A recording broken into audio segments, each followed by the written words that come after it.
നമസ്കാരം, എല്ലാവർക്കും ഇന്നത്തെ ഇൻഫോർമേറ്റീവ് ടോക്ക് സീരീസിലോട്ട് സ്വാഗതം. ഞാൻ മിൽന ടിയേഴ്സ്, ഗവൺമെൻറ് ഗേൾസ് ഹയർ സെക്കൻഡറി സ്കൂളിലെ +2 സ്റ്റുഡൻ്റാണ്. ഇന്ന് നമ്മോടൊപ്പം ഉള്ളത് സീനിയർ ബിഹേവിയർ അനലിസ്റ്റും കരിയർ മെൻറ്ററുമായ ഡോക്ടർ അജിത് സംഘ സാറാണ്. സർ, സ്കൂൾ കാലഘട്ടത്തിൽ തന്നെ കരിയറിനെ കുറിച്ച് ചിന്തിക്കുന്നത് എത്രത്തോളം പ്രധാനമാണ്? ഇത് വളരെ വലിയ ഒരു ചോദ്യമാണ്. മോള് പറഞ്ഞ ചോദ്യം കരിയറിനെക്കുറിച്ച് സ്കൂൾ കാലഘട്ടത്തിൽ തന്നെ ചിന്തിച്ചു തുടങ്ങണം. പക്ഷേ ചിന്തിക്കുന്ന രീതിയാണ് അവിടെ ഏറ്റവും പ്രധാനപ്പെട്ടത്. നമ്മൾ ഇപ്പോൾ 7ാം ക്ലാസ്സിലോ 8ാം ക്ലാസ്സിലോ പഠിച്ചുകൊണ്ടിരിക്കുന്ന സമയത്ത് നമ്മൾ കരിയറിനെ പറ്റി ചിന്തിച്ച് ഒരു കരിയർ ഞാൻ ഡോക്ടറാകാൻ പോവുകയാണ്, അതിനുവേണ്ടി പഠിക്കാൻ പോവുകയാണെന്ന് നമ്മൾ ഫിക്സ് ചെയ്ത് വെച്ചാൽ അത് തെറ്റായ ചിന്താഗതിയാണ്. നമ്മൾ ചെയ്യേണ്ടത് ഈ ഒരു സ്കൂൾ കാലഘട്ടത്തിൽ കരിയറിനെ പറ്റി ചിന്തിക്കുമ്പോൾ നമ്മളെപ്പറ്റി അറിയാൻ ഒരു സെൽഫ് ഡിസ്കവറി പ്രോസസ്സായിട്ട് വേണം ഇതിനെ കാണാനായിട്ട്. മനസ്സിലായില്ലേ? അപ്പോൾ അതിനകത്ത് ഇപ്പം നമ്മൾ പഠിച്ചുകൊണ്ടിരിക്കുമ്പോൾ അതിനകത്ത് സയൻസ് പഠിക്കുന്നുണ്ട്, കണക്ക് പഠിക്കുന്നുണ്ട്, അല്ലേ, ആർട്സ് വിഷയങ്ങൾ പഠിക്കുന്നുണ്ട്, സോഷ്യൽ സയൻസ് പഠിക്കുന്നുണ്ട്, നമ്മൾ എക്സ്ട്രാ കരിക്കുലർ ആക്ടിവിറ്റി ചെയ്യുന്നുണ്ട്. ഇതെല്ലാം നമ്മുടെ ഒരു സെൽഫ് ഡിസ്കവറിയെ പറ്റി നമ്മൾ ആലോചിക്കും. ഇതിൽ ഓരോന്നും പഠിക്കുമ്പോഴത്തേക്കോ ഇത് ഭാവിയിൽ ഇതുമായി ബന്ധപ്പെട്ട ജോലി ചെയ്ത് കഴിഞ്ഞാൽ അതെനിക്ക് പറ്റുമോ, അതിന് താല്പര്യം ഉണ്ടാവുമോ, ഇതിന് ഏതൊക്കെ സ്കില്ലാണ് ഡെവലപ്പ് ചെയ്യേണ്ടത് എന്നൊക്കെ നമ്മൾ ചിന്തിച്ചു തുടങ്ങും. അപ്പോൾ പതുക്കെ നമുക്ക് പറ്റിയത് എന്താണെന്ന് നമ്മൾ ഡിസ്കവർ ചെയ്യും. അല്ലാതെ ഏതെങ്കിലും ഒരു കോഴ്സ് ഞാൻ പെട്ടെന്ന് പഠിക്കാൻ അങ്ങ് തീരുമാനിച്ചിട്ട് അതേ ഇനി ഞാൻ ഭാവിയിൽ ചെയ്യുള്ളൂ എന്ന് ഫിക്സ് ചെയ്ത് കഴിഞ്ഞാൽ അത് തെറ്റാണ്. അപ്പോൾ ഞാൻ പറഞ്ഞു വന്നത് കരിയറിനെ പറ്റി സ്കൂൾ കാലഘട്ടത്തിൽ ചിന്തിക്കണം, അതൊരു ഫൗണ്ടേഷനാണ്. പക്ഷേ തുടക്കത്തിൽ കരിയറിനെ പറ്റി ചിന്തിക്കുന്നതെന്ന് പറഞ്ഞാൽ അതൊരു സെൽഫ് ഡിസ്കവറി പ്രോസസ്സാണ്. അവനവനെ അടുത്തറിയാനായിട്ട് കരിയറിനെ പറ്റി ചിന്തിക്കുന്നത് നമ്മളെല്ലാം ഹെൽപ്പ് ചെയ്യും. അപ്പോൾ അതിന് സാധാരണ എന്നോട് ചോദിക്കാറുണ്ട്, ഏത് പ്രായത്തിലാണ് കരിയറിനെ പറ്റി ചിന്തിച്ചു തുടങ്ങുന്നത്? അതിന് പ്രത്യേകിച്ച് അങ്ങനെ ഒരു പ്രായമായിട്ടൊന്നും ഇല്ലെങ്കിലും ഐഡിയലി ഒരു 12 വയസ്സ് 13 വയസ്സ് മുതൽ നമ്മൾ ഭാവിയിൽ എന്തൊക്കെ ചെയ്യാൻ പറ്റും എന്നുള്ളതിനെപ്പറ്റി നമ്മൾ ആലോചിച്ച് തുടങ്ങുന്നത് നല്ലതാണ്. അത് നമുക്ക് എന്തൊക്കെ കാര്യങ്ങളാണ് എനർജി തരുന്നത്, എന്തൊക്കെ കാര്യങ്ങളാണ് ഡ്രെയിൻ ചെയ്യുന്നത് എന്ന് തന്നെ നമുക്ക് നമ്മളെ അടുത്തറിയാനായിട്ട് സാധിക്കും. അതുകൊണ്ട് it is A self discovery process. Sir, ചെറുപ്പത്തിൽ തന്നെ ഞങ്ങൾ വിദ്യാർത്ഥികൾക്ക് അവരുടെ ശക്തികളും കഴിവുകളും എങ്ങനെ തിരിച്ചറിയാൻ സാധിക്കും? യെസ്, ഓള് ചോദിച്ചത് ശക്തിയും കഴിവും എങ്ങനെ തിരിച്ചറിയാൻ പറ്റുമെന്നുള്ള. എല്ലാ കുട്ടികൾക്കും നമുക്ക് സ്ട്രെങ്തും ഉണ്ട്, അല്ലേ, നമുക്ക് ചെറിയ വീക്ക്നെസ്സുകളുണ്ട്, അതില്ലാത്ത ആരുമില്ല. പക്ഷേ എവറി ഇൻഡിവിജ്വൽ ഈസ് യുണീക്ക്. എല്ലാ കുട്ടികളും വ്യത്യസ്തരാണ്. അപ്പോൾ നമുക്ക് നമ്മളെ അടുത്തറിയാനായിട്ട് 2 രീതികൾ ഞാൻ ആദ്യം പറയാം. ആദ്യം ചെയ്യേണ്ടത് നമുക്ക് ഒബ്സർവേഷൻ, ഫീഡ്ബാക്ക്, റിഫ്ലക്ഷൻ എന്നൊരു 3 വാക്കുകളെ പറ്റി ചിന്തിക്കണം. അത് വലിയ കാര്യമൊന്നുമല്ല, അത് വളരെ ഈസിയായിട്ട് ചെയ്യാൻ പറ്റുന്നതാണ്. അതായത് നമ്മൾ ചെയ്യുന്ന കാര്യങ്ങളെപ്പറ്റി നമ്മൾ ഒബ്സർവ് ചെയ്യണം. അത് നമുക്ക് കിട്ടുന്ന ഫീഡ്ബാക്ക്, ചിലപ്പം കൂടെ പഠിക്കുന്ന കുട്ടികളായിരിക്കാം, ടീച്ചേഴ്സായിരിക്കാം, അല്ലെങ്കിൽ പാരൻസ് ആയിരിക്കും തരുന്ന ഫീഡ്ബാക്കും. ഇത് രണ്ടും വെച്ചിട്ട് നമുക്ക് എങ്ങനെ ചെയ്തു എന്നുള്ളത് റിഫ്ലക്റ്റ് ചെയ്യാം. ഇപ്പോൾ അടുത്ത കാലത്ത് 7ാം ക്ലാസ്സിൽ പഠിക്കുന്ന ഒരു കുട്ടി എൻ്റെ അടുത്ത് വന്നു. അത് ഒരു സയൻസ് എക്സിബിഷന് പങ്കെടുക്കാനുള്ള ഒരു ഓപ്പർച്യൂണിറ്റി കിട്ടി. അപ്പോൾ ആ ഒരു തീം കൊടുത്തപ്പോഴത്തേക്ക് അത് അച്ഛനും അമ്മയോടും പറഞ്ഞ് അതിനുള്ള സാധനങ്ങളൊക്കെ വാങ്ങിച്ച് യൂട്യൂബിൽ നോക്കി നന്നായിട്ട് ഒബ്സർവ് ചെയ്ത് ആ എക്സിബിഷന് വേണ്ടി കാര്യങ്ങളൊക്കെ നല്ല തീം പ്രിപ്പയർ ചെയ്തതിന് ശേഷം അവിടെ പോയി ആ എക്സിബിഷന് പ്രസൻറ്റ് ചെയ്തു. പക്ഷേ അതിന് പ്രൈസ് ഒന്നും കിട്ടിയില്ല. അവസാനം അതിൻ്റെ റിസൾട്ട് വന്നപ്പോൾ ടീച്ചർ പറഞ്ഞ ഇതാണ്, നീ നന്നായിട്ടൊക്കെ ചെയ്തു, പക്ഷേ നീ ചെയ്ത കാര്യം എക്സിബിഷന് വന്നവരോട് നേരെ ചെവേ നിനക്ക് കമ്മ്യൂണിക്കേറ്റ് ചെയ്യാനോ പ്രസൻറ്റ് ചെയ്യാനോ പറ്റിയില്ല. പക്ഷേ അതിന് കുഴപ്പമില്ല, നിനക്കത് പറ്റും, നീ നന്നായിട്ട് ചെയ്തു എന്നുള്ളത് ഒരു ഫീഡ്ബാക്ക്, എൻകറേജ്മെൻറ്റ് ഫീഡ്ബാക്കാണ് കൊടുത്തത്. ഇതിൽ ആദ്യത്തെ കാര്യം, കുട്ടി വേറെ ആരുടെയും സഹായമില്ലാതെ ഒറ്റയ്ക്ക് എക്സിബിഷന് വേണ്ടി പ്രിപ്പയർ ചെയ്തു. ആ കുട്ടിക്ക് കൊടുക്കുന്നൊരു കോൺഫിഡൻസ് ആണ്. അത് നമ്മൾ പല കാര്യങ്ങളും ഒബ്സർവ് ചെയ്താണ് അത് ചെയ്തത്. രണ്ടാമത് കിട്ടിയത് എന്താണ്? ടീച്ചറിൻ്റെ നിന്ന് കിട്ടിയൊരു ഫീഡ്ബാക്ക്, നീ നന്നായിട്ട് ചെയ്തു, പക്ഷേ പ്രസൻറ്റ് ചെയ്ത കമ്മ്യൂണിക്കേഷൻ ചെയ്ത രീതി കുറച്ചൊന്ന് ഇമ്പ്രൂവ് ചെയ്യണം. അപ്പം ഇത് കഴിഞ്ഞതിന് ശേഷം ആ കുട്ടി റിഫ്ലക്റ്റ് ചെയ്തു, ശരിയാണ്, എനിക്ക് കാര്യങ്ങൾ നന്നായിട്ട് അനലൈസ് ചെയ്ത് ക്രിട്ടിക്കലി തിങ്ക് ചെയ്ത് ഉണ്ടാക്കാനുള്ള ഒരു കഴിവുണ്ട്, പക്ഷേ എൻ്റെ കമ്മ്യൂണിക്കേഷനും പ്രസൻറ്റേഷനും ഇമ്പ്രൂവ് ചെയ്യണം. അപ്പോൾ കുട്ടിയുടെ സ്ട്രെങ്തും തിരിച്ചറിഞ്ഞു, ഇമ്പ്രൂവ് ചെയ്യേണ്ട ഇമ്പ്രൂവ് ചെയ്യേണ്ട ഏരിയാസും തിരിച്ചറിഞ്ഞു. ഇതാണ് ഒരു രീതി. ഇത് നമ്മൾ കണ്ടിന്യൂസ് ആയിട്ട് നമുക്ക് കിട്ടുന്ന ഓപ്പർച്യൂണിറ്റി, ക്ലാസ്സിനകത്തും പുറത്തും കിട്ടുന്ന ഓപ്പർച്യൂണിറ്റീസ് നമ്മൾ ഇങ്ങനെ ചെയ്തുകൊണ്ടിരിക്കണം. അതാണ് നമ്മുടെ സ്ട്രെങ്തും വീക്ക്നെസ്സും കണ്ടുപിടിക്കാനുള്ള ഒരു മാർഗ്ഗം. രണ്ടാമത്തേത്, നമുക്ക് സയൻറ്റിഫിക്കായിട്ടും നമുക്ക് പറ്റിയ സ്ട്രെങ്തും വീക്ക്നെസ്സുകളും നമ്മുടെ ഹയർ സ്റ്റഡി ഓപ്ഷൻസും കരിയർ ഓപ്ഷൻസും ഒക്കെ തിരിച്ചറിയാം. അതിന് വേണ്ടിയിട്ട് റിയാസെക്, RIASEC എന്ന് പറയുന്ന ഒരു പേഴ്സണാലിറ്റി ടെസ്റ്റ് തന്നെയുണ്ട്. ജോൺ ഹോളണ്ട് ടെസ്റ്റ് എന്നൊക്കെ പറയും. അത് സ്കൂളിലും കോളേജുകളിലും യൂണിവേഴ്സിറ്റി തലങ്ങളിലും ഒക്കെ കുട്ടികൾ ചെയ്ത് നമുക്ക് പറ്റിയ, നമ്മുടെ പേഴ്സണാലിറ്റിക്ക് പറ്റിയ, നമ്മുടെ താല്പര്യത്തിന് പറ്റിയ സ്ട്രെങ്തുകളും വീക്ക്നെസ്സുകളും ഐഡൻറ്റിഫൈ ചെയ്യുക. അതുപോലെ MDB എന്ന് പറഞ്ഞ് വേറൊരു പേഴ്സണാലിറ്റി ടെസ്റ്റ് ഉണ്ട്. ഇത്തരത്തിലുള്ള ടെസ്റ്റുകൾ ചെയ്യുമ്പോഴത്തേക്ക് സയൻറ്റിഫിക്കായിട്ട് നമുക്ക് നമ്മുടെ താല്പര്യങ്ങളും സ്ട്രെങ്തുകളും അതുപോലെ നമ്മൾ ഇമ്പ്രൂവ് ചെയ്യേണ്ട ഏരിയാസ്, വീക്ക്നെസ് എന്ന് വേണമെങ്കിൽ കൂട്ടിയാൽ, അതൊക്കെ നമുക്ക് കണ്ടുപിടിക്കാനായിട്ട് പറ്റും. അപ്പോൾ നമുക്ക് നമ്മളെ തിരിച്ചറിഞ്ഞു കഴിഞ്ഞാൽ നമുക്ക് ആ രീതിയിൽ നമുക്ക് ഒബ്സർവ് ചെയ്ത് ഫീഡ്ബാക്ക് കിട്ടി റിഫ്ലക്റ്റ് ചെയ്ത് പതുക്കെ ഇമ്പ്രൂവ് ചെയ്യാൻ പറ്റും. അതുകൊണ്ട് സ്കൂൾ തലത്തിൽ ഓരോ ദിവസവും ചെയ്യുന്ന കാര്യങ്ങളിൽ കൂടെ തന്നെ നമ്മുടെ സ്ട്രെങ്തും വീക്ക്നെസ്സും തിരിച്ചറിയാൻ പറ്റും. പക്ഷേ അതിന് ഈ ഒരു പ്രോസസ്സ് കൂടെ പോകുന്നത് നല്ലതായിരിക്കും. മനസ്സിലായില്ല. അപ്പോൾ ഈ സ്ട്രെങ്തും വീക്ക്നെസ്സും കണ്ടുപിടിക്കുന്നത് ഒരു വൺ ഡേ പാറ്റേൺ അല്ല, ഇതൊരു കണ്ടിന്യൂസ് പ്രോസസ്സാണ്. ഇത് ഭാവിയിൽ വലിയ രീതിയിൽ വലിയ തലങ്ങളിൽ എത്തുമ്പോൾ അത് ചിലപ്പോൾ ഈ സ്കൂൾ കാലഘട്ടത്തിൽ ചിന്തിച്ച ഈ രീതിയായിരിക്കും നമ്മളെ ഹെൽപ്പ് ചെയ്യുന്നത്. സോ ഇതൊരു തുടക്കം ആണ്, ഒരു ലോങ് കരിയർ ലൈഫിലേക്കുള്ള ഒരു തുടക്കം മാത്രമാണ് ഈ സ്ട്രെങ്തും വീക്ക്നെസ്സുമായിട്ടുള്ള അനാലിസിസ് എന്ന് പറയുന്നത്. സർ, സ്കൂളിൽ കരിയർ ഗൈഡൻസ്, കൗൺസിലിംഗ് തുടങ്ങിയ പ്രവർത്തനങ്ങൾ ഇത്രത്തോളം പ്രാധാന്യമുള്ളതാണ്. ഈ കരിയർ ഗൈഡൻസും കൗൺസിലിങ്ങും സ്കൂൾ തലത്തിൽ ഈ ഒരു കാലഘട്ടത്തിൽ വളരെ വളരെ പ്രധാനപ്പെട്ടതാണ്. പൊതുവേ ഈ കരിയർ ഗൈഡൻസ് ഒക്കെ എന്നൊക്കെ പറയുമ്പോൾ പല പാരൻസും കുട്ടികളും അതിനെ വളരെ സീരിയസ് ആയിട്ട് എടുക്കാറില്ല. ഇപ്പോൾ കുറേ ആൾക്കാർ അതിനെ സീരിയസ് ആയിട്ട് എടുക്കുന്നുണ്ട്. അതിനുള്ള കാരണം ഞാൻ പറയാം. ഇപ്പം നമ്മളൊരു സബ്ജക്റ്റ് പഠിച്ചുകൊണ്ടിരിക്കുമ്പോൾ അടുത്തത് എന്താ ചെയ്യാൻ പോകുന്നത് നാട്ടുകാരുടെ സ്ഥിരം ചോദ്യമാണ്. ഇത് കഴിഞ്ഞിട്ട് പലരും ഫ്രീ അഡ്വൈസും തരും, പാരൻസ് തരും, ചിലപ്പോൾ ടീച്ചേഴ്സ് തരും, ചിലപ്പോൾ നാട്ടുകാർ ബന്ധുക്കളൊക്കെ തരും. ഇവർക്കൊക്കെ ഈ ഫ്രീ അഡ്വൈസ് കിട്ടുന്ന ഇവർ പലതും കണ്ടതും പലയിടത്തും കിട്ടിയ മൂറി അറിവുകളുമായിരിക്കും. ഇത് ശരിയാവണമെന്നില്ല. അപ്പം അങ്ങനെ വരുമ്പോൾ ഈ കരിയർ ഗൈഡൻസിൽ ട്രെയിൻഡ് ആയിട്ടുള്ള ടീച്ചറോ ഇല്ലെങ്കിൽ ഒരു കരിയർ ഗൈഡൻസ് എക്സ്പെർട്ടിനോ നമ്മൾ ഈ ഒരു 7ാം ക്ലാസ്സിലോ 8ാം ക്ലാസ്സിലോ 9ാം ക്ലാസ്സിലോ ഒക്കെ മീറ്റ് ചെയ്യുമ്പോഴത്തേക്ക് അവർ കൃത്യമായിട്ടുള്ള ധാരണ നമുക്ക് തരും എന്നുള്ളതാണ്. അതായത് ഒരു ന്യൂട്രൽ വ്യൂ നമുക്ക് തരും. അതായത് മോളുടെ പേഴ്സണാലിറ്റിയും ഇൻട്രസ്റ്റും അഭിരുചിയും അനുസരിച്ച് ഇന്ന ഹയർ സ്റ്റഡി കോഴ്സുകളായിരിക്കും നല്ലത്, അത് പഠിച്ചാൽ ഇന്ന ജോബ് ഓപ്ഷൻസ് ആണ് നല്ലത്, അതിന് ഇന്ന കാര്യങ്ങളൊക്കെ ചെയ്യണം എന്നുള്ളത് വ്യക്തമായി പ്രൊഫഷണലി നമുക്കൊരു ഫീഡ്ബാക്ക് കിട്ടും. അതുകൊണ്ട് കരിയർ ഗൈഡൻസിന് പോകുന്നത് യാതൊരു തരത്തിലും മോശമായ ഒരു പ്രവൃത്തിയല്ല. ഞാൻ പറയും അതൊരു അത്യന്താപേക്ഷിതമായ ഒരു പ്രവൃത്തിയാണ്. നമ്മുടെ കേരളത്തിലൊക്കെ ഇന്ന് പൊതുവിദ്യാഭ്യാസത്തിൽ ഇതിന് വളരെയധികം പ്രാധാന്യം കൊടുക്കുന്നുണ്ട്. ദേശീയ വിദ്യാഭ്യാസ നയത്തിലും ഇതിലൊരുപാട് പ്രാധാന്യം കൊടുക്കുന്നുണ്ട്. അപ്പം കരിയർ ഗൈഡൻസ് എന്നുള്ളത് ഏറ്റവും പ്രാധാന്യം കൊടുക്കേണ്ട കാര്യമാണ്.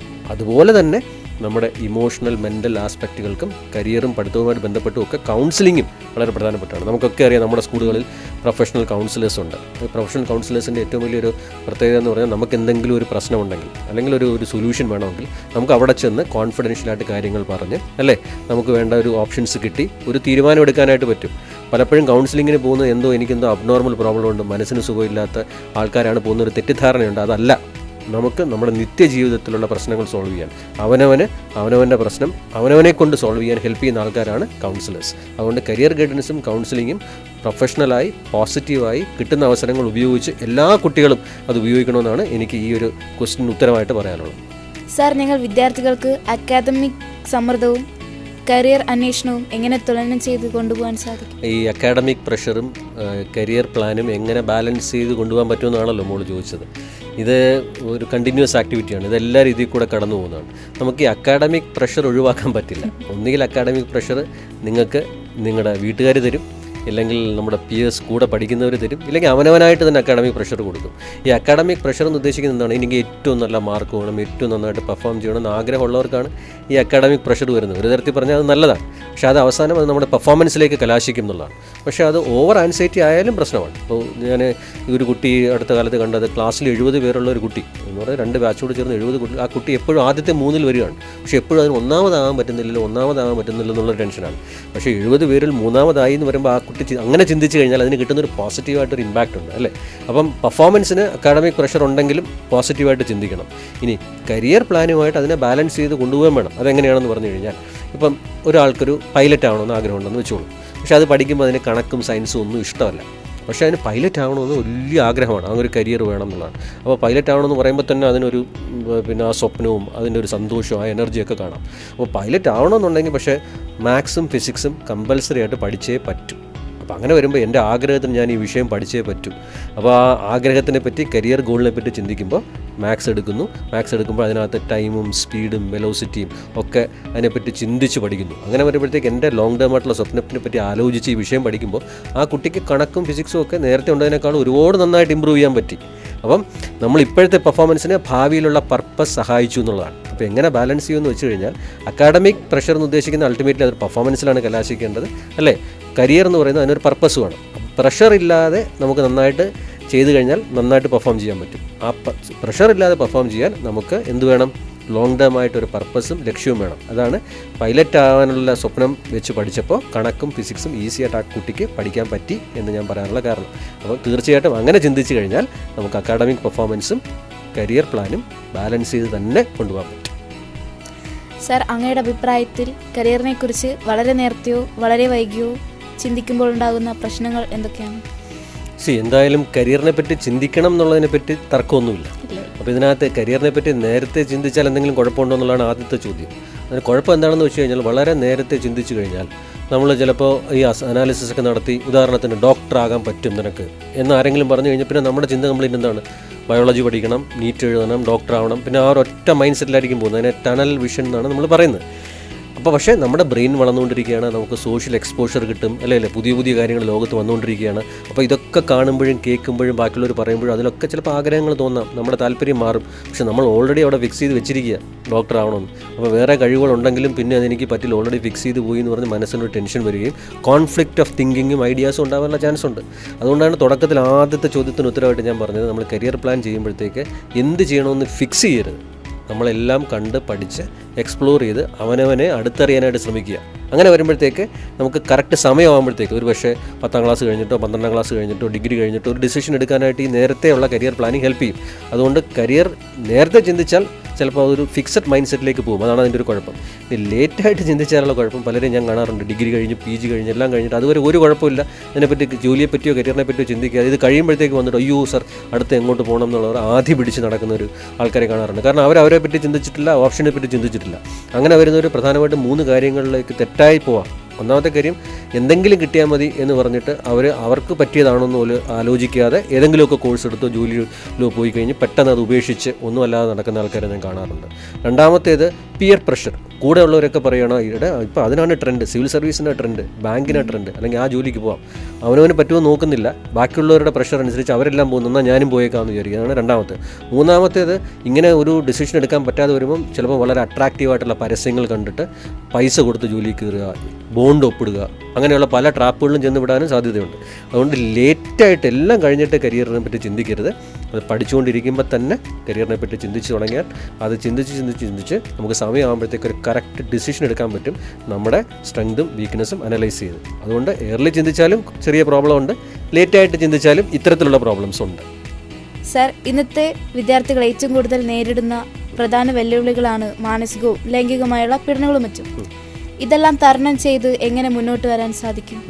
ഇപ്പോൾ ചോദിച്ചൊരു ചോദ്യം വളരെ പ്രധാനപ്പെട്ട ചോദ്യമാണ്. ഇന്നത്തെ തലമുറയിലെ കുട്ടികൾ മാനസികവും ലൈംഗികവുമായ പീഡനങ്ങൾ ഒരുപാട് ഏറ്റുവാങ്ങുന്നു എന്നാണ് ഇപ്പോൾ എന്നോട് ചോദിച്ചത്. അത് ഇന്നത്തെ തലമുറയിൽ നിന്നുള്ള എല്ലാ തലമുറയിലും ഉണ്ട്. പക്ഷേ ഇപ്പോൾ നമുക്ക് ഈ ഒരു റിയൽ ലൈഫ് അല്ലാതെ റിയൽ ലൈഫിൻ്റെ ഇമ്പാക്റ്റും വളരെ കൂടുതലാണ്, അല്ലേ? അപ്പോൾ പിന്നെ ഇതിനകത്ത് ഒന്നാമത്തെ കാര്യം ചിന്തിക്കേണ്ടത്, ഈ മാനസികവും ലൈംഗികവുമായ പീഡനങ്ങൾ ഏറ്റുവാങ്ങുന്ന കുട്ടികൾ ചെറുതല്ല, ഒരുപാട് പേരുണ്ട്, 100 കണക്കിന് ആൾക്കാരുണ്ട്, പെൺകുട്ടികളും ആൺകുട്ടികളും ഉണ്ട്. ഞാൻ ഈ അടുത്ത കാലത്ത് ഒരു സെൻട്രൽ ഗവൺമെൻറ്റിൻ്റെ ഒരു സ്ഥാപനത്തിൽ സ്ത്രീകൾ മാത്രമുള്ള അവിടുത്തെ വിമൻ പ്രൊഫഷണൽ സ്റ്റാഫുകളെ അഡ്രസ്സ് ചെയ്തപ്പോൾ ഞാനൊരു ചോദ്യം ചോദിച്ചു. നിങ്ങൾ സ്കൂൾ കാലഘട്ടത്തിലോ കോളേജ് കാലഘട്ടത്തിലോ ഒരിക്കലെങ്കിലും മാനസികവും അല്ലെങ്കിൽ ലൈംഗികവുമായിട്ടുള്ള പീഡനം ഏറ്റുവാങ്ങാത്ത ഒരാളെങ്കിലും ഉണ്ടെങ്കിൽ കൈവക്കാൻ പറഞ്ഞു. ഒരാൾ പോലും ഏറ്റുവാങ്ങാത്ത ആളുണ്ടോ എന്ന് ചോദിച്ചപ്പോഴത്തേക്ക് ഒരാൾ പോലും കൈവക്കില്ല എന്നുള്ളതാണ്. മനസ്സിലായില്ലേ? അപ്പോൾ മനസ്സിലാക്കാനുള്ള കാര്യം, എല്ലാവരും ഏതെങ്കിലും രീതിയിലുള്ള വെർബലോ ഫിസിക്കലോ ആയിട്ടുള്ള പീഡനങ്ങൾ നേരിടും. അപ്പോൾ പക്ഷേ അത് നമ്മൾ എങ്ങനെ കൈകാര്യം ചെയ്യുന്നു എന്നുള്ളതിലാണ് നമ്മുടെ സക്സസ് ഇരിക്കുന്നത്. സ്വാഭാവികമായിട്ട് ഇത് ഇങ്ങനെയൊക്കെ വരുന്ന അവസ്ഥയിൽ കുട്ടികൾക്ക് ഈ പറയുന്ന പോലെ കോൺസെൻട്രേഷൻ പ്രശ്നം ഉണ്ടാകും, അവനവനിലുള്ള സെൽഫ് ബിലീഫ് അല്ലെങ്കിൽ സെൽഫ് ഇമേജിനെ പറ്റിയുള്ള വറി, ബാക്കിയുള്ളവരോടുള്ള വിശ്വാസമില്ലായ്മ, ആൻസൈറ്റി, ഡിപ്രഷൻ, ഇത്തരത്തിലുള്ള പ്രശ്നങ്ങളിലൊക്കെ കടന്നു പോകുന്ന ഒത്തിരി കുട്ടികളെ ഞാൻ കാണാറുണ്ട്. മനസ്സിലായില്ല? അപ്പോൾ ഇവരോട് എനിക്ക് പറയാനുള്ളത്, ഈ past is A waste paper. പറയാൻ വളരെ എളുപ്പമാണ്. പല കുട്ടികളും എന്നോട് പറയാറുണ്ട്, സാർ ഇതിനൊക്കെ ശേഷം എനിക്ക് എൻ്റെ പഴയ ഞാനാകാൻ പറ്റുന്നില്ല സാർ എന്ന്. അവരോട് എനിക്ക് പറയാനുള്ളത്, നിങ്ങൾ പഴയ നീ ആവണ്ട, നീ ഒരു പുതിയ ആളാവും. മനസ്സിലായി? പുതിയ ആളായി ചിന്തിക്കുക എന്നുള്ളതാണ്. ഇപ്പം ഏറ്റവും അടുത്ത കാലത്ത് ഒരു കുട്ടി എൻ്റെ അടുത്ത് വന്നു. ആ കുട്ടിക്കാലം മുതലേ, ഒരു 3ാം ക്ലാസ് മുതലേ തൊട്ടടുത്ത ഏറ്റവും മാന്യനായിട്ടുള്ളൊരു വ്യക്തി നടന്നു പോകുമ്പോഴൊക്കെ ഈ പോൺ പിക്ചേഴ്സ് ആ കുട്ടിയെ കാണിക്കാൻ തുടങ്ങി. ആ കുട്ടിക്ക് ആദ്യം അത് അറിയില്ലായിരുന്നു. ഇത് കണ്ടപ്പോഴത്തേക്ക് കുട്ടി ഭയമായി, ആശങ്കയായി. അത് തന്നെ പഠിത്തത്തെ ബാധിച്ചു. ക്ലാസ്സിൽ വരാതായി, ക്ലാസ്സിൽ പറയുന്ന കാര്യങ്ങൾക്ക് കോൺഫിഡൻസ് ഇല്ലാതായി. നേരത്തെ കോൺഫിഡൻസ് ഉണ്ടായ കുട്ടിയാണ്. അവസാനം അത് കൗൺസിലർ കണ്ടുപിടിച്ച് ചോദിച്ചപ്പോഴത്തേക്കാണ്, അത് വീട്ടിൽ അമ്മയോട് പറഞ്ഞപ്പോഴും അമ്മ പറഞ്ഞ എന്താണ്, നീ മിണ്ടരുത് എന്നുള്ളതാണ്. മനസ്സിലായില്ല? അപ്പോൾ അത് പുറത്ത് പറയാതെ അതിങ്ങനെ പീഡനം തുടർന്നുകൊണ്ടേയിരുന്നു. ഒരു പ്രത്യേക കാലഘട്ടം എത്തിയപ്പോഴത്തേക്കിന് സഹിക്കാൻ വയ്യാതെ അതിൻ്റെ പെർഫോമൻസിൽ, അതിൻ്റെ ബോഡി ലാംഗ്വേജിലും കണ്ടപ്പോഴത്തേക്കാണ് സ്കൂളിൽ ഇത്തരത്തിലുള്ള ഒരു ഇൻ്റർവെൻഷൻ ഉണ്ടായത്. ഇത്തരത്തിലുള്ള പ്രശ്നങ്ങൾ അനുഭവിക്കുന്ന ഒത്തിരി കുട്ടികളുണ്ട്. അപ്പോൾ എനിക്ക് അവരോട് പറയാനുള്ളത്, നിങ്ങൾ സ്പീക്ക് ചെയ്യണം, നിങ്ങൾ ഷെയർ ചെയ്യണം. അതാണ്. അപ്പോൾ ചുമ്മാ കണ്ണി കണ്ടവരോടെല്ലാം ഇത് പറയുകയും ചെയ്യരുത്. നമുക്ക് എന്തെങ്കിലും ഒരു ആവശ്യം വന്നു കഴിഞ്ഞാൽ ഓടിപ്പോയി കോൺഫിഡൻഷ്യലായിട്ട് പറയാനും സപ്പോർട്ട് സീക്ക് ചെയ്യാനും പറ്റുന്ന ഒരാളുണ്ടായിരിക്കണം. അത് ചിലപ്പം കോൺഫിഡൻഷ്യലായിട്ട് കാര്യങ്ങൾ സൂക്ഷിക്കാൻ പറ്റുന്ന നിങ്ങളുടെ കൂട്ടുകാരനോ അല്ലെങ്കിൽ കൂട്ടുകാരിയോ, ഇല്ലെങ്കിൽ നിങ്ങളുടെ വീട്ടിന് ഒരു പേരൻറ്റോ ഒരു റിലേറ്റീവോ ആരെങ്കിലും ഒരാളായിരിക്കണം. അങ്ങനെ ട്രസ്റ്റ് ചെയ്യാൻ പറ്റുന്ന ഒരാളുണ്ടായിരിക്കണം എന്നുള്ളതാണ് ഒന്നാമത്തെ കാര്യം. രണ്ടാമത്തെ കാര്യം, നോ പറയാൻ പഠിക്കണം. ചില കാര്യങ്ങളോട് നമ്മൾ പ്രതികരിക്കണം.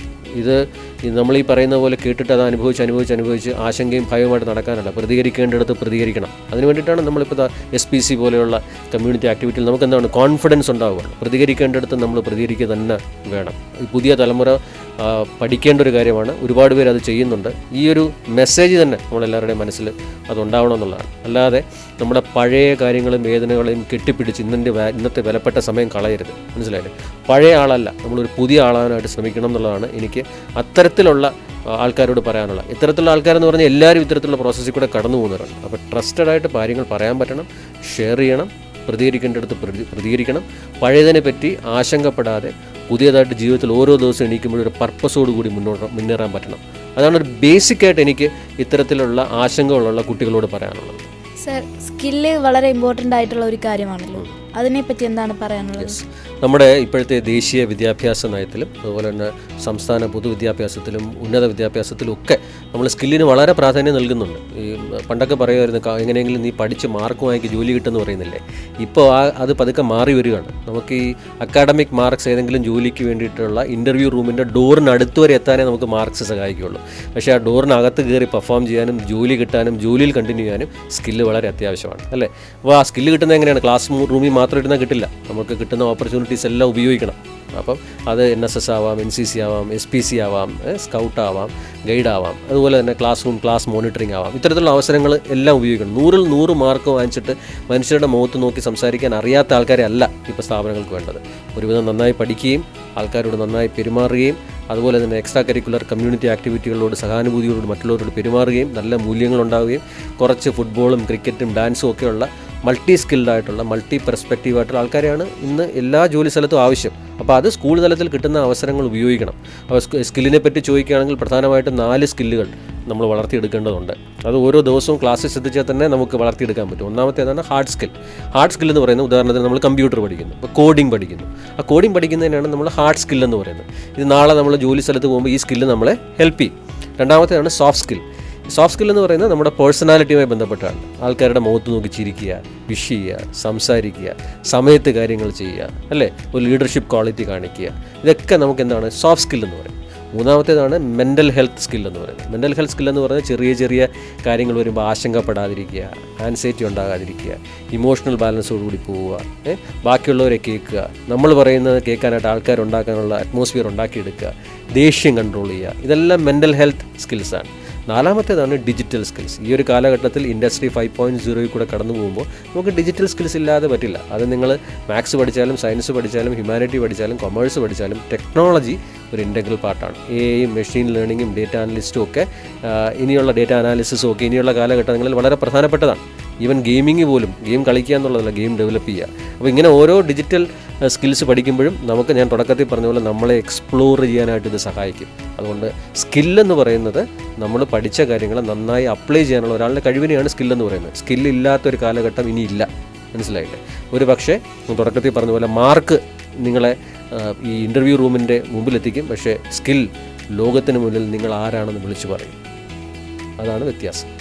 സർ, ഭാവിയെക്കുറിച്ച് വളരെ കൺഫ്യൂസ്ഡ് ആയിട്ടിരിക്കുന്ന കുട്ടികളോട് എന്താണ് പറയാനുള്ളത്? ആദ്യം എനിക്ക് പറയാനുള്ളത്, ഭാവിയെപ്പറ്റി കൺഫ്യൂസ്ഡ് ആയിട്ടിരിക്കുന്ന കുട്ടികളാണ് എനിക്ക് ഏറ്റവും ഇഷ്ടം. അതായത് എനിക്ക് എല്ലാം അറിയാം എന്ന് പറഞ്ഞിരിക്കുന്നതും ഇതൊന്നും എനിക്ക് ബാധകമല്ല, ഒന്നും അറിയണ്ട എന്ന് പറയുന്ന കുട്ടികളുമാണ് ഏറ്റവും വലിയ പ്രശ്നക്കാർ. ഈ കൺഫ്യൂസ്ഡ് ആയിരിക്കുന്ന കുട്ടികൾ എന്താ ചെയ്യുക? അവർക്കിത് പറ്റുമോ, ഏത് പറ്റുമോ എന്നുള്ളത് അവരിങ്ങനെ കണ്ടിന്യൂസ് ആയിട്ട് ചിന്തിച്ചുകൊണ്ടിരിക്കും, പതുക്കെ തിരഞ്ഞുകൊണ്ടിരിക്കും. ഞാനത് 3 E വെച്ച് പറയാം. ഇത്തരത്തിലുള്ള കുട്ടികൾ ആദ്യം ചെയ്യുന്ന E ആണ് എക്സ്പ്ലോർ. എക്സ്പ്ലോർ എന്ന് പറഞ്ഞാൽ എന്താണ്?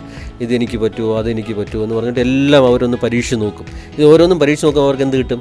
എക്സ്പീരിയൻസ് കിട്ടും, നോളജ് കിട്ടും. ശരിയല്ലേ? അപ്പോൾ ഈ എക്സ്പീരിയൻസ് പതുക്കെ ഇങ്ങനെ ഇവർ ആദ്യം എന്താ ചെയ്യുന്നത്? എക്സ്പോസ് ചെയ്യുമ്പോഴത്തേക്ക് പതുക്കെ അവർ ഓരോന്നിലും എന്ത് ചെയ്യും? എക്സ്പീരിയൻസ് ചെയ്ത് തുടങ്ങുമ്പോഴത്തേക്ക് അവർ ഷോർട്ട് ടേം കോഴ്സുകളിൽ പോവും, എക്സ്ട്രാ കരിക്കുലർ ആക്ടിവിറ്റീസിൽ പങ്കെടുക്കും. അപ്പോൾ അവരുടെ എന്ത് കോൺഫിഡൻസ് കൂടും, അല്ലേ? ഇങ്ങനെ നമുക്ക് ഈ എക്സ്പോസ് ചെയ്യുകയും എക്സ്പീരിയൻസ് ചെയ്യുകയൊക്കെ ചെയ്യുമ്പോഴത്തേക്ക് അവർക്ക് അവരെ ഇവാലുവേറ്റ് ചെയ്യാൻ പറ്റും. അതാണ് മൂന്നാമത്തേത്. അപ്പം കുറച്ച് കഴിയുമ്പോഴത്തേക്ക് ഇപ്പോൾ മോള് നല്ല ലീഡർഷിപ്പ് ക്വാളിറ്റി കാണിക്കുന്ന ആളാണ്, കമ്മ്യൂണിക്കേഷനുള്ള ആളാണ്, അല്ലേ? ഒരു കാര്യം ഏൽപ്പിച്ചു കഴിഞ്ഞാൽ സമയത്ത് ഡെലിവറി ചെയ്യാൻ പറ്റുന്ന ആളാണ്. ഇതൊക്കെ പല കാര്യങ്ങളും ചെയ്തിട്ടുണ്ടെങ്കിൽ പതുക്കെ കുറച്ച് കഴിയുമ്പോഴത്തേക്കും എനിക്ക് കാര്യങ്ങൾ മാനേജ് ചെയ്യാൻ പറ്റും, നന്നായിട്ട് സംസാരിക്കാൻ പറ്റും, കമ്മ്യൂണിക്കേറ്റ് ചെയ്യാൻ പറ്റും. അപ്പോൾ പതുക്കെ ആശങ്ക അങ്ങ് മാറുകയാണ്, കോൺഫ്ലിക്റ്റ് മാറുകയാണ്. ഇത് +2 ഒക്കെ കഴിയുമ്പോഴത്തേക്ക് എന്നാൽ പിന്നെ ഒരു ഡിഗ്രി പഠിച്ചിട്ട് ഞാനൊരു മാനേജ്മെൻറ്റ് കോഴ്സ് ചെയ്യാം, എനിക്കൊരു MBA ചെയ്യാം, നല്ല മാനേജർ ആവാം എന്നൊക്കെ ചിലപ്പോൾ ചിന്ത വരാം. ചിലപ്പോൾ ഈ സ്കൂളുകളിൽ ചെയ്യുന്ന ഇത്തരത്തിലുള്ള ചില എക്സ്ട്രാ കരിക്കുലർ ആക്ടിവിറ്റീസും ഇത്തരത്തിലുള്ള കൺഫ്യൂഷൻ വരുമ്പോഴത്തേക്ക് നമ്മളെ തന്നെ പുഷ് ചെയ്ത് എല്ലാത്തിലും കൈവച്ച് നോക്കുന്നതും നമുക്ക് പല എക്സ്പോഷറും എക്സ്പീരിയൻസും കോൺഫിഡൻസും തരും എന്നുള്ളതാണ്. അതുകൊണ്ട് കൺഫ്യൂഷൻ ഉണ്ടെങ്കിൽ ആശങ്കപ്പെടുകയേ വേണ്ട. ആ കൺഫ്യൂഷൻ നമ്മളെ പുഷ് ചെയ്ത് നമ്മളൊരു ക്ലാരിറ്റിയിലോട്ട് എത്തിക്കും. Confusion leads to clarity. നമ്മുടെ കരിയർ എങ്ങനെ തിരഞ്ഞെടുക്കാം, മെൻ്റൽ ഹെൽത്ത് എങ്ങനെ ഇമ്പ്രൂവ് ചെയ്യാം എന്നൊക്കെ പറഞ്ഞു തന്ന ഡോക്ടർ അജിത് ശങ്കർ സാറിന് എൻ്റെയും SPCയുടെയും പേരിൽ നന്ദി അറിയിക്കും.